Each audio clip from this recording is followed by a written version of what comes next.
Psychopathic offenders may be rapists, child molesters, sadists, or any type of sex offender. They may not even be sex offenders, but engage in other forms of criminal or exploitive behavior instead. The hallmark of psychopathy is that the person doesn't have a problem in one area, such as sex, but has a pervasive lack of responsibility as well as a lack of attachment to other people. In this next section, Robert describes behavior that puts him in the category of power and controlled rapist, but doesn't necessarily tell us his problems are pervasive and that he has no capacity for attachment. That will come later. Yeah, it was power and control. I was grooming her from the age of, it started at about the age of 1. When I was the punisher, I was the one who decided punishment over the children. I was the one who spanked the children. I was the one who punished the children. And if I seen the children doing anything wrong, even bickering and arguing amongst themselves, I would whip them and tell them, you know, just kids playing. I would tell myself, well, she's not going to be like that. She is going to be the perfect mate. And I told myself that. And I didn't molest her then. The perfect mate. The perfect So mate. I was grooming her to fit me. To fit me. And at what age? I started at about a year. I started grooming her, whooping her, and telling her this, to do this, not do that. Then when I molested her at 18 months old. And I thought to myself, I said, well, this is going to be easy. This is going to be easy. I'm going to have my own child, my own stepdaughter, which is really not blood related to me. And I'm telling myself these things, it's not blood related to me. When she grows up to be 14, 15 years old, I will have the perfect sexual mate for sexual purposes. Anything else didn't matter. It was sex. That was it. I didn't care about, really, honestly, I didn't love the child. I wanted the child for my own purposes. I was the one potty training her. Okay? My wife let me potty train her. I potty trained her. And at the first when I was potty training her, I gave her a break. Every now and then she could use the bathroom in her pants. But I was setting her on that stool for sometimes hours at a time, telling her to use the bathroom there. She started doing it. She started using the potty, and then all of a sudden I've been doing this for about 3-4 months, and she got good at it, and then all of a sudden she would use the bathroom in her pants, and I would tear her hide up. I would actually put bruises on her butt by spanking her by using the bathroom in her pants. How'd you get a little kid to sit on the potty for hours? That's an awful long time. Yell and scream. Tell her you're going to use that potty, and you ain't going to get off that potty till you use that potty. Have you used the potty yet? No. You're going to sit there until you use it.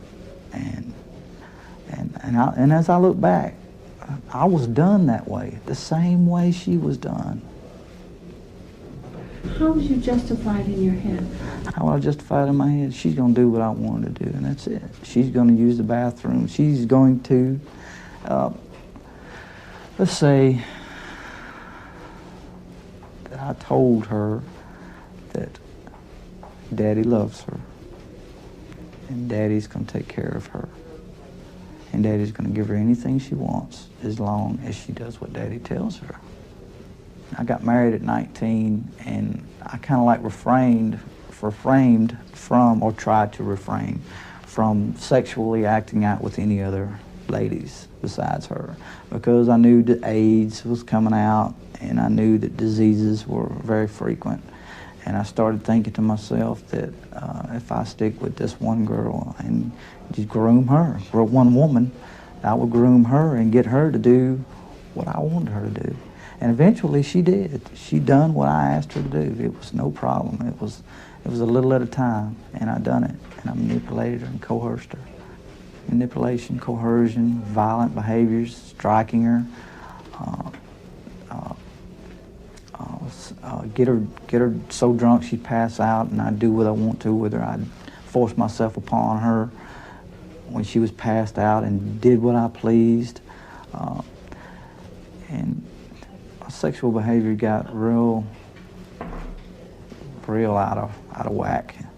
Yeah, I made her force objects into her vagina. I made her, forced her into watching pornographic material and stating that I wanted to do that certain thing to her. I wanted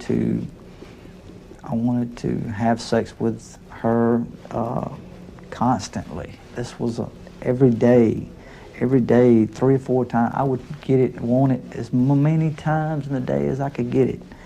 And I have got it up to 6 times in one day. And still, I did not have enough. I wanted more. It was like a fix. I wanted it. And I did anything I could to get it. And how many victims did you have total? I have a total of 24 now. And I'm looking to see if I have any more. And were these, you said these were all kids except 2? Right? No. Oh, yeah, well, they were under the age of 18. Most of my victims were the age of 11 to 16. And how did you get control of them? Was it through force and control and violence? It was manipulation. No, it wasn't violence. It was more like manipulation. It was coercion. It was like, I'll buy you this, I'll give you that, you know, and treating them like a person, but they were just objects.